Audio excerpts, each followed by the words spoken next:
Good day, everyone, and welcome to today's live stream. As we allow a few moments for everyone to join, we invite you to share your location in the chat. I am Starlyn Chadwick with IFMA, and I'm coming to you from Houston, Texas today. Today's session, presented in collaboration with Rheaply, is focused on how to manage and monetize idle assets. We're excited to explore strategies for effectively utilizing underused resources and turning them into valuable assets. Please remember, we'll have a dedicated question and answer segment at the end of the presentation. Feel free to submit your questions in the chat box throughout the session, and we'll address them during that time. Now it is my pleasure to introduce our distinguished panelists today. First, we have Daniel Kietzer, who will provide some insights into his background and expertise. Daniel, tell us a little bit about yourself. Yeah, hi Starwin. Yeah, and thank you for having us today, and thank you to the whole IFMA and Rheaply team behind the scenes to put this event on. I'm Daniel Kietzer, our Director of Sustainability at Rheaply, and joining you all from Austin, Texas today. Wonderful. Thanks so much, Daniel. And next, we are pleased to welcome Austin Smith, who's also going to be sharing a little bit about himself. Austin, go right ahead.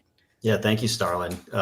Thank you for having us. And again, I echo all the same sentiment that Daniel mentioned to both the IFMA and the Rheaply team here for putting together a really exciting presentation. But I'm Austin Smith, Director of Revenue at Rheaply. I am just north of the city of Chicago, and looking forward to walking through this with everyone today.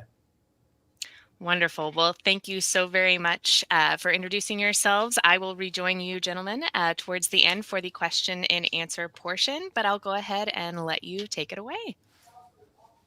Awesome, thank you. Mm-hmm. Okay, so to expand on our bios just a little bit, so as I mentioned, I'm Daniel. I've been with Rheaply for a little over 3 years now, and have been working in the sustainability space for I don't know, 15 or so at this point. I've kind of lost track. I've always had a keen focus on circularity and circular economy, and have been working with companies large and small across the U.S., across the globe, on thinking about different strategies for bringing circularity into their operations or into the products that they manufacture. One of my other kind of interests in this space is the intersection between circularity and carbon, particularly embodied carbon. We'll talk a little bit about that later on. But I'm also really keenly interested in how we drive impact and how we drive local impact with our assets and materials. So that's a little bit about me. But Austin, I'll hand things off to you to also give a little intro to yourself and to kick us off here. A much less impressive intro, but an intro nonetheless. Thank you, Daniel. Again, just to expand for everyone, Austin Smith, Director of Revenue. I've been with the company for a little north of 3 years now. And unlike Daniel, I kind of came into this space kind of bright-eyed and bushy-tailed. I don't have a tremendous history in sustainability or furniture management, but have become, someone basically took a master's course over the last 3 years and have learned quite a bit. And it's a fascinating world. I mean, given everything that's gone on in the last handful of years, which we'll dive into a lot of those kind of macro factors here in our presentation. It's as important an industry as there is right now because of the impacts that could be made both on business and on the community through finding the next life for the assets that businesses have. So it's really exciting. My day in and day out role is to work with clients to open their eyes to these types of opportunities that, quite frankly, many didn't see as possibilities prior to talking with us. So not only, again, kind of helping businesses understand and reuse what they have within their own four walls, but then what do we do with this stuff once we don't need it anymore? There's such a massive community impact that can be made simply by, avoiding the landfill as the first option. And, it's exciting for me to be able to work with people like Daniel, who are so passionate, and with professionals like the folks that are on this webinar right now, to really kind of bring that to life. So it's been a wonderful 3 years, and I'm excited for many, many more. But you've heard me now talk about the company that I work with. I'll just, give us a little bit of pub here. But we're Rheaply, think reuse cheaply, Rheaply. We've heard every pronunciation under the sun. But you see our mission statement there. We always lead with this because we are a very mission-driven company. And the mission is to build a community where every workplace resource finds its next best use. And we help businesses do that through our platform and services, which help them understand what they have, what they're doing with it, and ultimately what the plan is for once that has reached the end of its useful life for their organization. The platform helps businesses reduce wasteful spending and operate more sustainably by powering that life cycle management so that companies can unlock reuse at scale. And we have seen this used at tremendous scale. A couple of the highlights there on the bottom. Just in the last year, we've helped businesses recapture nearly $2.5 million of value just by identifying those idle assets and finding those next uses for them. In that same amount of time, we've helped them divert over 1.6 million pounds from the landfill. It's just it's incredible how quickly this problem can, extrapolate. And then the part in the middle there, we do that. A huge part of this is the relationships that we have across the different industries. We have over 3,000 what we call ecosystem partners that are those external organizations who can accept donations, purchase things, and really be that outlet for community impact. So that's who we are in a nutshell. But we're not here just to talk about Rheaply today. We're here to talk about some other things. Quick agenda for everyone. We're going to start by talking about trends that we've seen in the workplace and this huge surge of surplus assets that's come into the ecosystem in the last handful of years, identifying the business problem of what idle assets mean for your organization, providing you all with a framework to plan for the end of those assets' lives, and then also walking through real-time, real-life examples of sales and donation success stories that we've encountered at Rheaply. And then we're going to try to leave about 15 minutes at the end for Q&A, but please feel free to throw your questions in the chat as we talked about. So section 1, those workplace trends that are leading to this enormous surge in surplus assets. So we're actually going to start with a poll. So we're going to launch this Mentimeter. Just follow the instructions there on your screen, but I'll verbalize it too while everybody's getting in there and signing up. But which of these have you seen in your workplace over the past 3 years? And you can choose multiple answers here. We've got an increase in the use of AI, shift to hybrid or remote work, layoffs, office relocations, lease expirations, and downsizing of real estate footprints. We've seen just about all of them, not to lead anybody, but these are all options for a reason. So excited to see what everyone has to say here. Okay, we got some dots coming in. Okay, looks like pretty wide. A little bit of a concentration with the shift to hybrid or remote work. AI, downsizing. Great. I love this visual. It's very peaceful. Cool. All right, great. Well, this, I think, pretty much played out. I don't know, Daniel, I'm interested in your perspective. I think this played out more or less the way that I anticipated. Yeah, totally. Yeah, not seeing a whole lot of surprises here either. Yeah, these are things that we're tracking and seeing today as well with a lot of our customers, especially around that shift to hybrid or remote work. Yes. That's been a worldwide change over the last handful of years. So not surprised to see that take the largest concentration. Okay, great. We've also got downsizing real estate is another huge one, and AI. Obviously, AI is like the buzzword in the world nowadays. So not surprised to see that get a chunk here as well. Okay, I think we can go back to the presentation. And so the important thing to do here, the important thing to recognize is we can't solve this problem without understanding where it's coming from. So we wanted to lay out a few different things that might be creating this surge, and you're going to see a lot of familiar topics pop up here. The first being that adoption of AI. It's changed the way that we worked. It's changed how we utilize spaces. It's changed the spaces that are needed.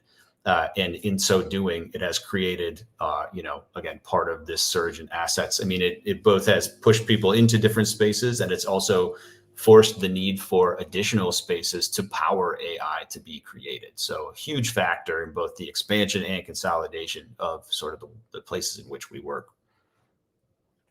And then obviously everybody kind of, picked up on this one, this rise in hybrid and remote work.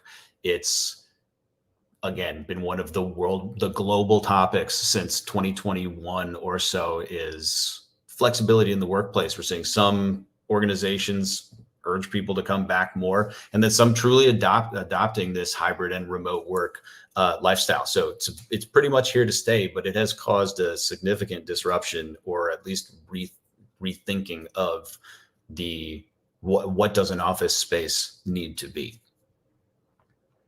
And then obviously the most unfortunate portion of these talking points is the widespread layoffs that we've seen. One of the ripple effects of COVID and all of the other economic factors that have come along with it has led us to seeing significant layoffs from the largest businesses and the small businesses across the world, which obviously when you're changing headcount at a drastic scale, once again, it forces you to reconsider how are we utilizing our portfolio and making the space effective for those that are remaining at the organization.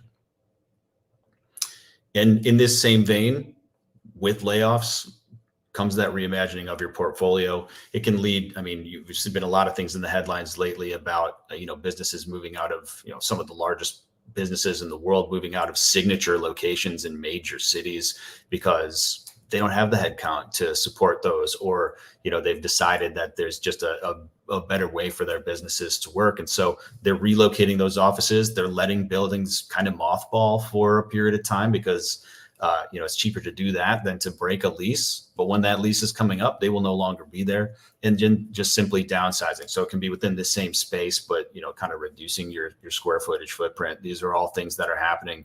I don't know. It seems like just about every day. And the kind of stat we wanted to finish with is that right now there is an over 20% office vacancy rate in the United States, which is the highest since 1979. Just almost 50 years if my math is right.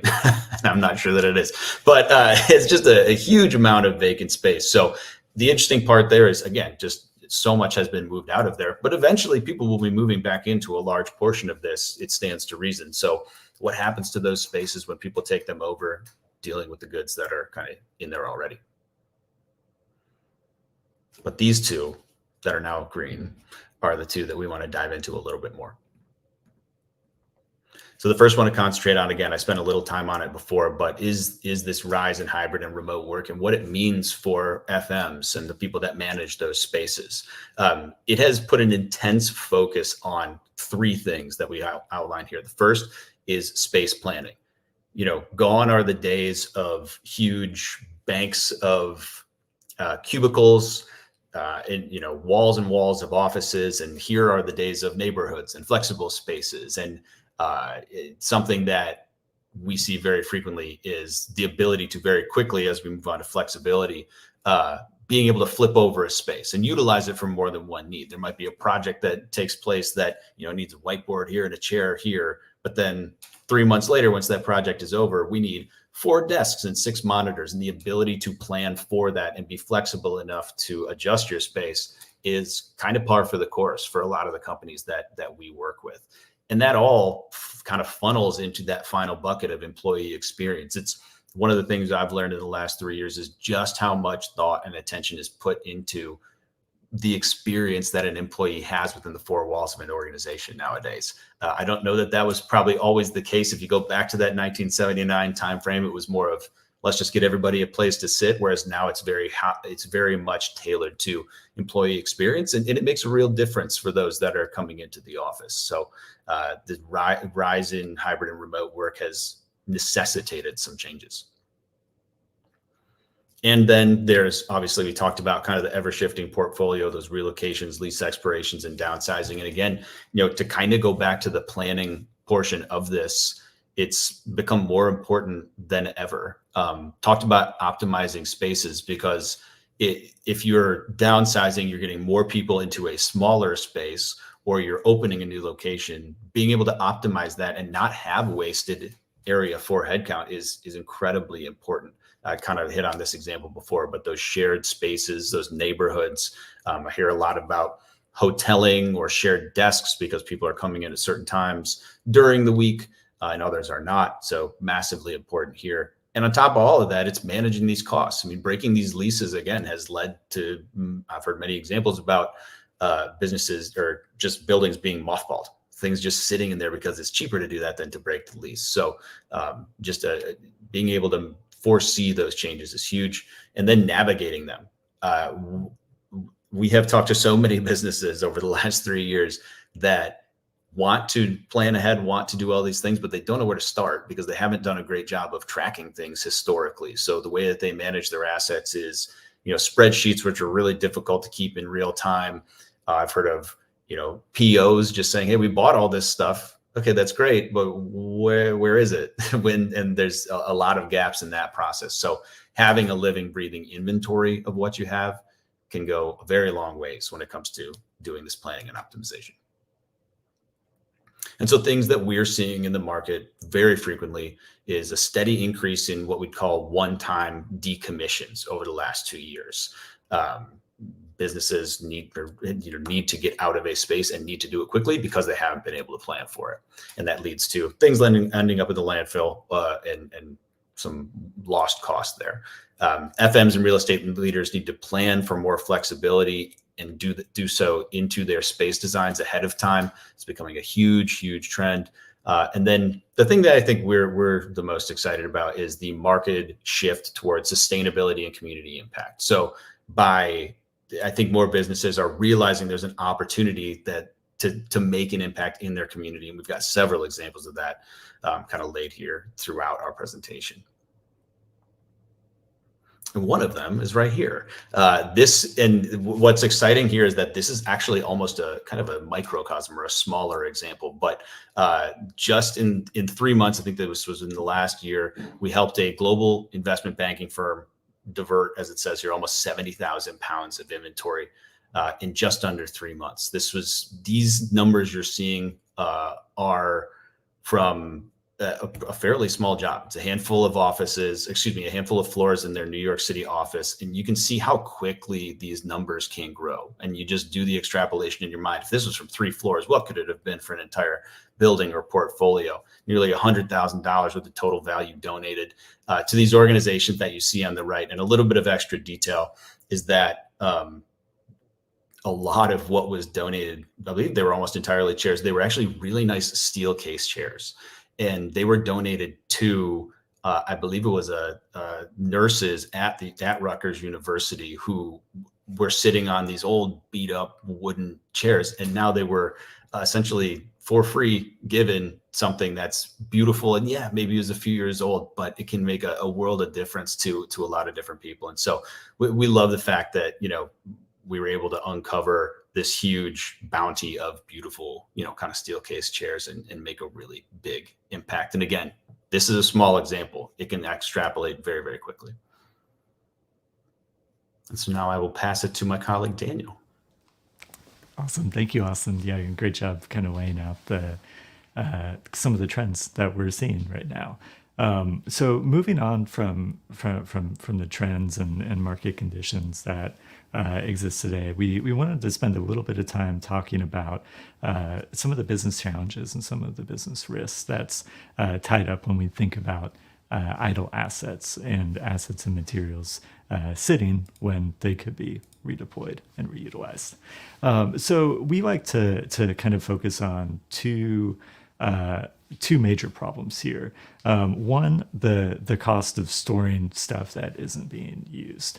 We've seen a trend over time and an accelerating trend these days of warehousing costs getting more and more expensive. There's rising demand, there's limited supply. It's more expensive than ever these days to build new buildings. All of that is adding up to costs of warehousing across the U.S. continuing to go up and up and up. So in some markets, this is a relatively conservative estimate, but in some cases, a business could be looking at $800,000 to $1 million a year just for a single 100,000 square foot warehouse, which feels like a lot of space. Certainly would be a very, very large house. But when we're talking about storing furniture and other kind of bulky items, that's really not that much space. So again, this is a pretty kind of conservative figure here. But if we're thinking about the kind of status quo scenario that a lot of companies operate within, there's those assets that are idle are being stored for a period of time, either in a warehouse or in an empty building, and then oftentimes they go right to landfill, which is also very, very expensive. Across the U.S., again, this is a cost that, just like warehousing, is continuing to rise and continuing to increase. I personally think that's a good thing, because I think higher cost means less incentive to landfill things in the first place, and more incentive to make good decisions. But again, it's a cost that's significant, and it's a cost that exists, and is an unfortunate reality for a lot of businesses and how they do business today. On the same side of that coin, when we talk about throwing things into the landfill, so stuff like office furniture, the lounge chairs, the task chairs, the desks, the equipment, these are heavy items. And if you've ever tried to move an office chair without rolling it, or to move a cubicle partition, you know that the weight of those items is quite heavy. But the other way that we like to look at these assets is going beyond the actual physical weight of something. These products also represent a whole lot of embodied carbon, carbon that's been emitted into the atmosphere as a product of their manufacturing. And when we break down the numbers of that embodied carbon, we start to see figures like what's on the slide here, where a task chair might weigh a certain weight, but the weight of the carbon that's been emitted into the atmosphere in manufacturing that task chair could be 3x or 4x. All of these, again, are relatively conservative estimates. In some cases, these numbers can be higher. But when I look at a piece of furniture, I don't see just that piece of furniture. I also see the carbon that's associated with that piece of furniture. And so the idea of taking all of that energy and taking all of that environmental impact that unfortunately is a reality of producing new products, the idea of taking all of that and then burying it in a big ugly hole in the ground, to me, is crazy. And so when we think about why understanding the next life of something is super, super important, it's so we can divert that from landfill and bring something into higher and better use, taking advantage of all of the energy and all of the material that went into producing that product in the first place. All right, so we have another poll question for you all. Here we wanted to dig into some of the costs that you're seeing inside of your company being spent on storing idle assets. As Austin mentioned, we work with at Rheaply, we work with companies of all shapes and sizes, that all have kind of different needs and different levels of spending on this problem. And if you're answering, I don't know, that's totally fine, because a lot of facility managers don't know. And a lot of times, these are costs that are kind of kind of hidden, that I think you need to be exposed a little bit. So we'll give a couple more seconds for folks to respond here. Seeing more I don't knows coming in, but we've got some competition coming up in the poll too. Austin, anything as we're watching the results come in jump out to you here? Yeah, it's a lot of big numbers. I mean, even the 10,000 to 100,000 is a large bucket of investment. And I take the I don't know is honestly the thing that is the least surprising, because but it's also one of those things that you don't know it until it gets brought up. You're like, huh, I didn't really think about that.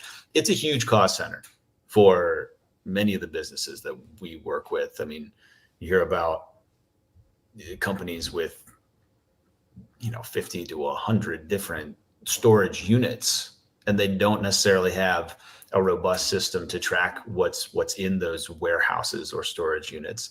Or even if they do, there's, we often hear that, kind of warehouses are just a stop on the way to the landfill. So not only is it a stop, but it's something that you're paying for significantly, and doing so by the square foot more often than not. So even if it's not eliminating these warehouses, even just reducing the square footage that you're taking up can be a massive cost savings for your organization. Completely agree. Okay, so thank you everybody for answering our little poll there. Super illuminating. Jumping back into the deck here. So if we start to do some math here, so using some of the figures that I just talked about around cost of warehousing, other kind of warranty and risks related to holding inventory. We again, conservative estimates, but we look at the average carry cost of holding that inventory to be about 25% the purchasing price of a new product. At the same time, if we look at the average company, ballpark figures of 30% or more of their assets are being underutilized.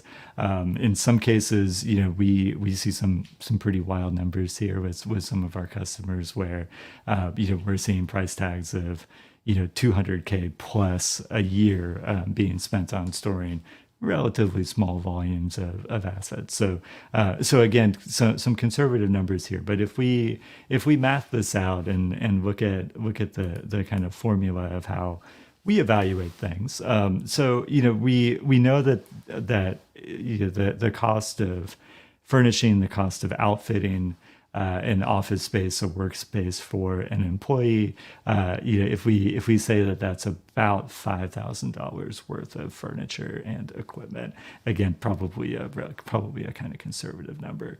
But if we take that and we look at this scenario in not a giant business, but not a small business either. So if we factor in 2,500 employees, multiply it by that carrying cost, multiply it by the percentage of underutilized assets, we start to see some pretty big numbers adding up here. So, this could be in the ballpark of $1 million a year for a company with 2,500 employees, that's being spent on carrying and holding assets that are not being utilized.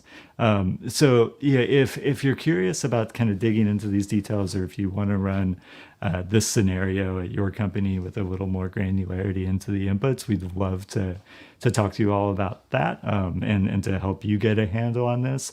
This is just to kind of show at a very, very high level what these numbers can start to look like. If we move on to the next slide and kind of look at this through the lens of one of our customers at Rheaply, so this is just one example of how clearing out a warehouse obviously saved a whole bunch of money in storing these materials and products that weren't being utilized. But as we think about the next life of those assets and those products, had a very, very, very significant community impact as those materials were moved into their local community. So in this case, we moved about 1,600 products from this warehouse that was being operated and managed by a very, very large technology company. We moved those products to about 20 local nonprofits that all do wonderful, amazing things for their community, totaling up to about $300,000 in total value, and about 20,000 pounds of material in those products themselves. What I really love here is that the stories that we hear from these organizations of where these products are going.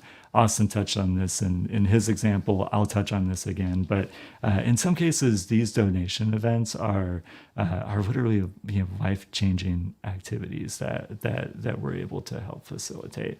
And we're talking about really, really high quality, good products that are just sitting there, and they're not having any impact when they're just sitting there. But if we can move those to an organization that does really care about doing something great with these products, or is doing something great and just needs a little bit of extra help in that mission, these events can be so huge and so critical for helping make that happen. So when we get feedback like this of our nonprofit partners saying things like, these materials and receiving these items is literally life-changing for our members.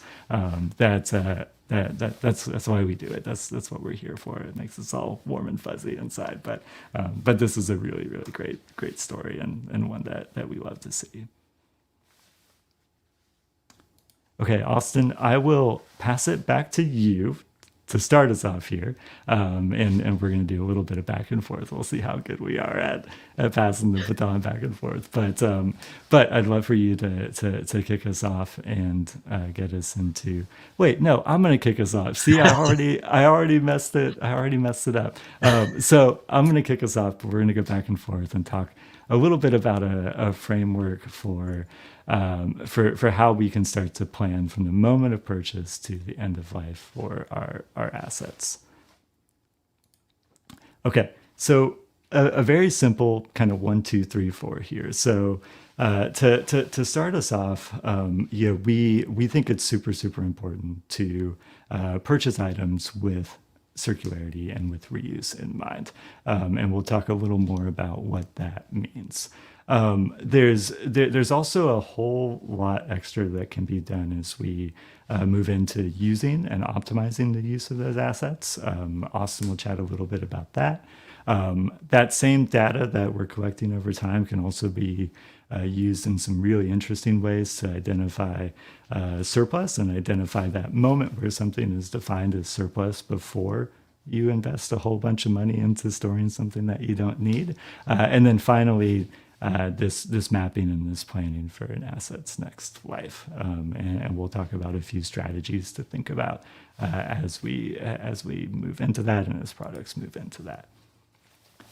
Okay, so to start us off, so thinking about when we buy new things, and coming from a reuse company and being all about buying things that are reused,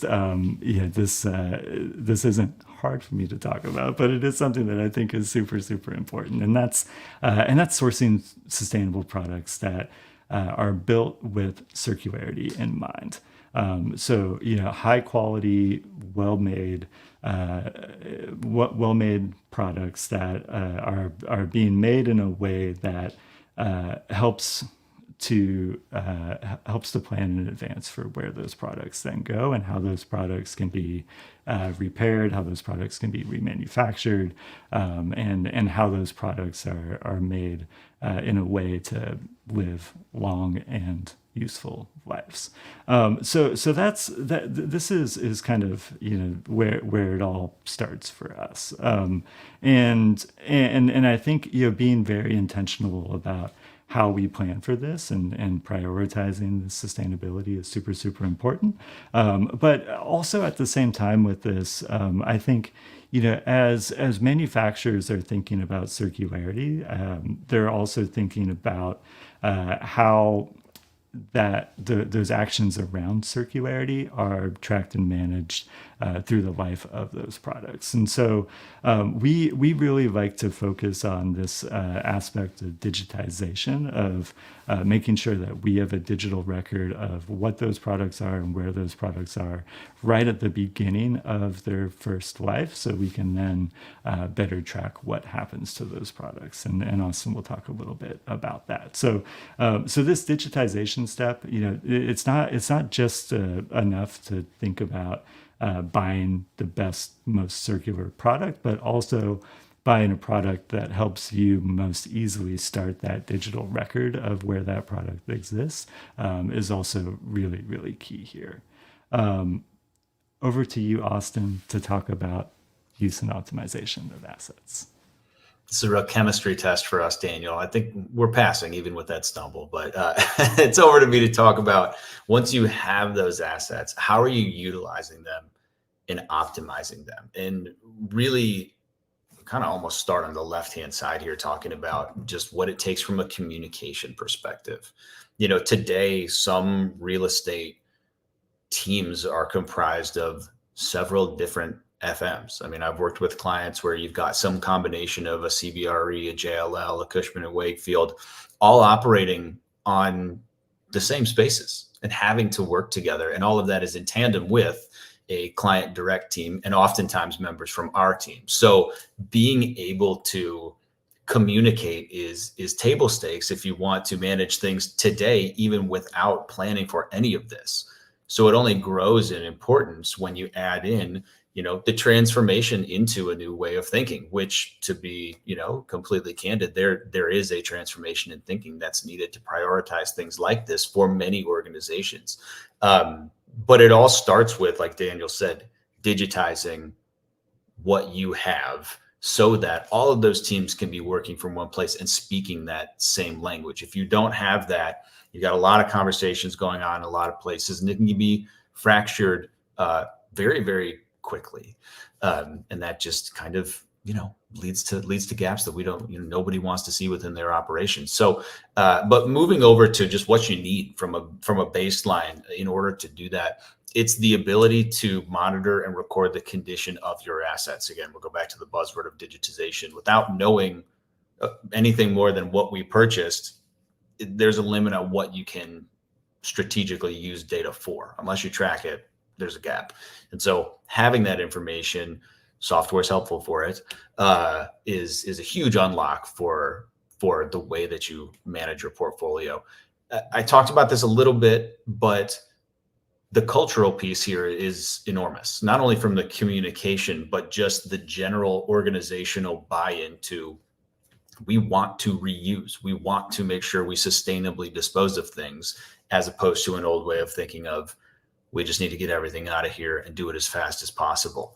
It's a definite shift because it requires more planning, which we've talked about. It requires, having a network of folks that can accept those things. The intentions are great, but if you don't have the end markets, there's only so far that you can take it. But it all starts with just an organizational buy-in, saying, we are going to do things this way because we believe it's the right thing for not only our business, but for, kind of the world at large.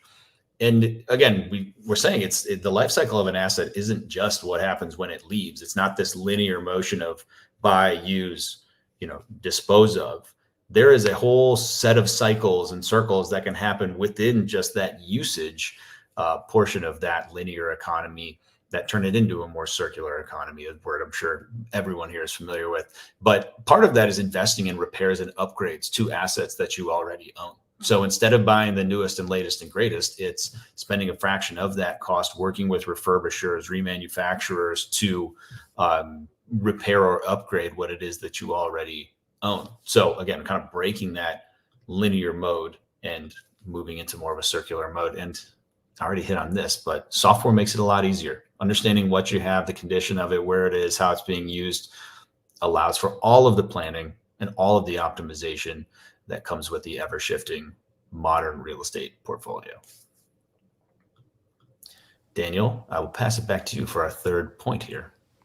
Yes. So building on everything that Austin just said, we also think it's super important to leverage this data to identify surplus. So I mentioned, being able to track something like utilization rates, and to keep a very close eye on that metric, lets us get ahead of this cycle of storing something, not knowing what's in storage, spending a whole bunch of money to store it, and can allow us as facility managers to redeploy those assets more effectively across our organization. So we think, so hands down across the board, if we're thinking about the hierarchy of how something can be utilized, being able to redeploy something within an organization to a new office, to a new building, to a new space, that's always going to be the best strategy for dealing with a surplus asset or material. And so it's not just about tracking information about how something is being used, but also being able to quickly redeploy that thing to another location is super important. And with that comes all of the cost savings associated with not buying something new, and again, not paying to store something that's being underutilized. Goal setting and target setting is really crucial in all of this, and I think is that the kind of larger framework that can help drive this type of change across an organization. So if you don't have aggressive targets set for waste reduction and cost savings, we'd love to talk to you about how to set those and what that process looks like to get those goals and targets implemented. But if you do have aggressive goals and targets for waste reduction, really leaning on that as a driver for this activity is also super important and super helpful. All right, and I'm back to round us out on these 4 points here. You can see the flowers have now bloomed, and we are at the part where we choose our assets next life. We've talked about this quite a bit. It's obviously in the in the name of our presentation, but we've said it a million times. But the end of the life cycle of an asset doesn't have to be when it's done being useful for your organization. And the organization that owns those assets is ultimately the one that's in control of these end destinations. We've given numerous examples, but tapping into that local network of community partners to buy or receive donations is how this all starts. Some smaller organizations will do this simply by hitting the phones, calling people, sending cold emails, in a lot of different places, answering a lot of different questions. It's the intent of it is, fantastic and exactly what we've been talking about here, but it's not always scalable, and it can be time consuming, and it's not comprehensive because there's only so much you can do based on the network that you have. At Rheaply, we have that network I alluded to all the way at the beginning of 3,000 plus ecosystem partners that can proactively shop what it is that you make available for sale or donation. So this local network, while people might think, it's the 5 or 6 businesses we typically work with, is actually much wider ranging than you probably think or realize. And there is a lot of control that you can have over that. The other thing, again, is kind of this goes back to that organizational mindset of prioritizing donation, resale, and remanufacturing over recycling and landfill. We've talked a lot about landfill, but the term recycling is a bit of a catch-all for kind of the act of not throwing something in the landfill. In reality, recycling, while efficient, while a great last step if you have to take it, is down the pecking order from these other opportunities in terms of impact. So donating something, very straightforward impact. Reselling something, huge impact. Remanufacturing could even be impactful to your organization before that next external life. So, doing all of those things as the kind of organizational mindset of we are going to maximize what we have those are items 1, 2, and 3, well ahead of kind of that recycling and landfill. That's not to talk down on recycling by all means. If that is, what you're able to do, it's certainly better than just throwing something away. So, but falls under that prioritization list. And now with all of this, we realize for businesses, there is also a business impact to being able to show what it is that you have been able to divert from a waste perspective, or the embodied carbon Daniel talked about, being able to avoid that. And then also commemorating and reporting on community impact. The stories that businesses are able to tell, that our clients are able to tell, are very powerful and really can do a lot, not only for, the kind of PR angle for a business, which is obviously great, but when you think about what another external organization sees, when you see something like, wow, there was this huge donation that came in of all these wonderful steel case chairs, that empowers those organizations to look for these opportunities themselves and kind of come the reverse way from what we've been discussing here. So it's just a great story and a great opportunity to make an impact and do some really, really cool storytelling. And all of these things, again, at Rheaply, we see very frequently in working with our clients, the not only making the actual impact, but telling that waste diversion story, making other businesses realize, again, big corporations, that this is possible. I think that's one of the things with this space is there's a lot of we want to see somebody else be the first mover in many ways, but yes, so that following the lead and setting that example is very important. And so what we wanted to leave you guys with was kind of the next life planning checklist, a framework. This kind of builds off of that framework that we talked about before, to just line out, what do you need to do to bring something like this to life? And it's answer a handful of questions. First is, what is your current space need? Furniture, fixtures, equipment. What is your lease timing? What's the value, what's the asset value that is under management? Kind of assessing what are the needs, and then making commitments and saying, what are we going to commit to reuse, remanufacture, and then ultimately, what is the value against that? How much could we target saving or diverting by committing to these steps forward? And then finally, with what's left over, where will it go? Who are our donation recipients? What's our schedule and timing for people to be able to either pick up or us drop off? And then what's left to sell to a refurbisher that we can no longer use?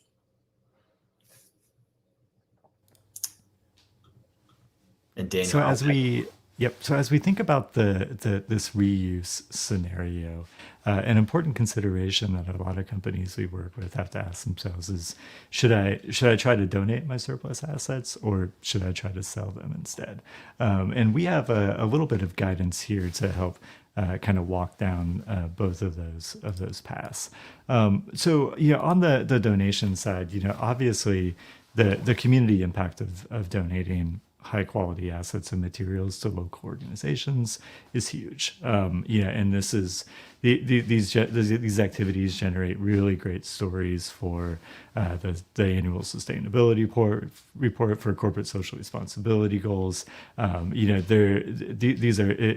is a really, really great mechanism to make a lot of very, very good positive impact in your community. And it's also a relatively simple and effective route to go. We love seeing donations, as I mentioned, and have lots and lots of stories about how donations into the community impact our customers and impact the communities in which our customers operate. Austin will talk really briefly about where we've seen this play out, but I think the key takeaway here is big numbers, lots and lots of impact, and lots of happy organizations.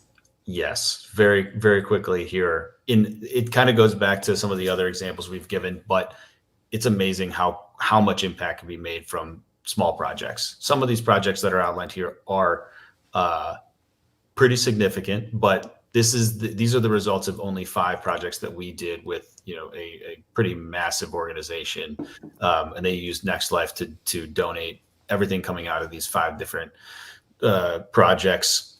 nearly $1 million in value donated, over 136,000 pounds diverted from landfill.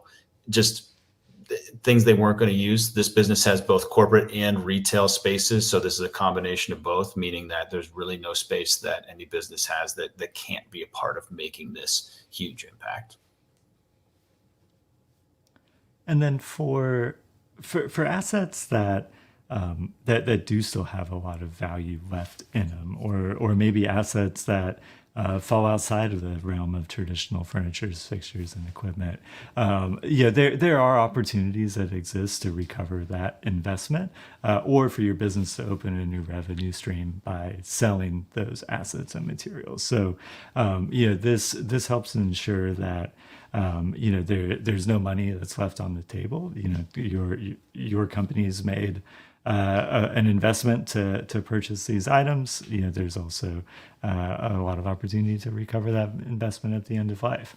I think this also very notably should include routes that are thinking about refurbishment of items, and we see this a lot more in the kind of specialized equipment side of things, but also certainly true for products like furniture, where refurbishing those products and reselling those products can open up a relatively significant revenue stream as well. Another case study for you all, from a company that we've worked with, that wanted to prioritize investment recovery during a decommission. This is a Fortune 500 energy company. They were shutting down a facility and wanted to capture some and recover some revenue from that facility. So through this engagement, we were able to sell a little over 300 items, generating about $180,000, and diverting quite a bit of material from landfill as well.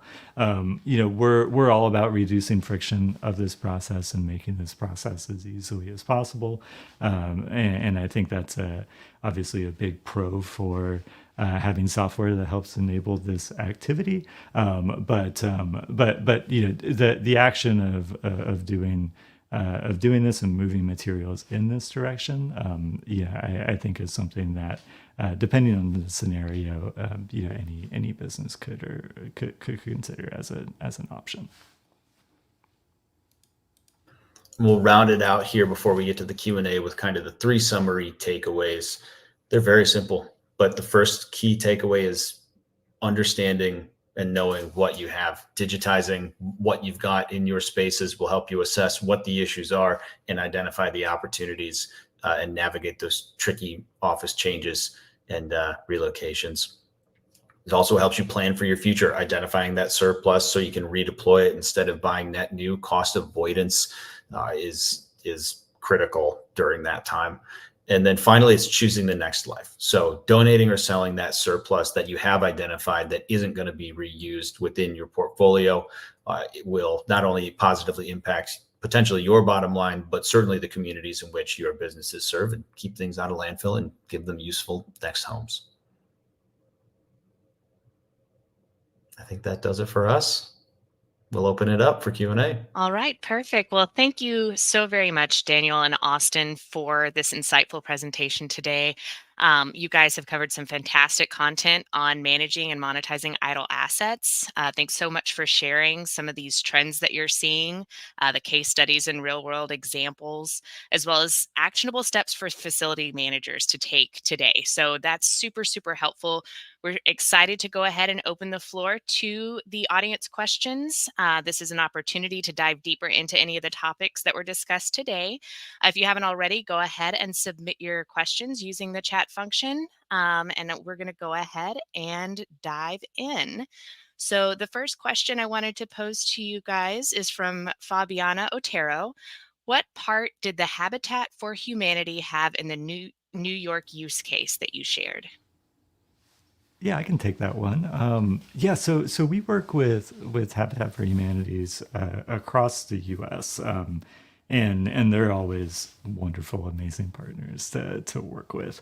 In this New York example, and in a lot of other examples as well across the U.S., habitats play a fairly unique role in our ecosystem because they often have trucks that can be utilized and people power that can be leveraged and utilized in these situations. So in this case, Habitat was on site with our customer. They did bring the Habitat trucks out and we're kind of hands on in facilitating the movement of those materials. And then obviously, Habitat being Habitat, we could have confidence in those products going to a really good place afterwards. So yeah, great partner, great example. But just also a really good example of how we work with similar organizations in these projects as well across the country. Absolutely. Thank you so much, Daniel. So I want to go ahead and move on to our next question. How does Rheaply work with donation recipients, and how does it work if my company has rules around what types of organizations we can donate to? Yeah, so I'm happy to kick this one off, and Austin, I'd love your input here on this as well. We mentioned this really large network of donation recipients of organizations that exist on Rheaply in our broader ecosystem. We very very carefully categorize all of these organizations and have profiles of all these organizations of not just like their tax ID status and all of that, but also more granular information about what they do and what their missions are all about as well. We have some very extensive tools on our platform to help build different sharing groups and to get really, really granular with permissions and controls of who sees what and where stuff can go. We've worked with organizations with every type and every variety of policy and rule around where stuff can go. So we can get super, super custom and granular with that if we have to. But in other cases, for companies that are much less strict with those processes, we can open it up to, the widest network right at the very beginning. We know that it depends a lot and varies a lot from company to company, but we take a lot of pride in being able to kind of work within whatever constraints might be coming our direction. Yeah, I think you nailed it. Just I can't really add too much in terms of a 2 cents aside from I've seen our platform used in a variety of ways. Everything from more or less the digitization of a manual process when it comes to donations, from businesses want to simply bring their network onto our platform and then kind of intersperse organizations that we will find for them, all the way through to we don't know anybody, build us an entire network for these 5 regions. There's no use case that we can't really serve, through our platform and kind of through what it is that Daniel just outlined. All right, perfect. And we've got one last question here that we'll cover. And then if there are any other questions that you have, please feel free to reach out once the webinar concludes. But lastly, what does a remanufacture do with an office chair, and what does that mean? Yes, so I love remanufacturing, and it's a process that I've grown to be just fascinated by, and I also love businesses that are doing this and that are operating in this space. But a lot of the remanufacturing process starts with an initial assessment of quality of a product, and they'll go through and look at high wear areas, like if we're talking about an office chair, for example, which is a really commonly remanufactured product. They'll look at areas like the arms, like the seat, the fabric, and depending on the condition of those components, they'll swap out and replace components as needed. These companies typically work with most of the major brands and have an inventory of most of the commonly worn out components of those products. They'll swap them out and they'll make the in-office share look like brand new. And it's pretty amazing to see that transformation. So yeah, love remanufacturing, love remanufactured products. If you haven't thought about how to bring remanufactured products into your spaces that you're outfitting, we'd love to talk to you more about that as well, because we have some really great choices to look at. All right, perfect. Well, thank you guys once again so very much to you, Daniel and Austin and Rheaply, for putting on this presentation. It has been very, very insightful, and I hope that everyone finds as much value as I did. I really enjoyed your presentation. And thank you also to everyone who put in questions. We appreciate your active participation. It makes it even more meaningful whenever you pop in and add your questions to the chat. But if you need any further information, please feel free to reach out. We will be sending a follow-up email with today's recording and some additional resources. Thanks again once again for joining us today, and we look forward to seeing you guys in the future.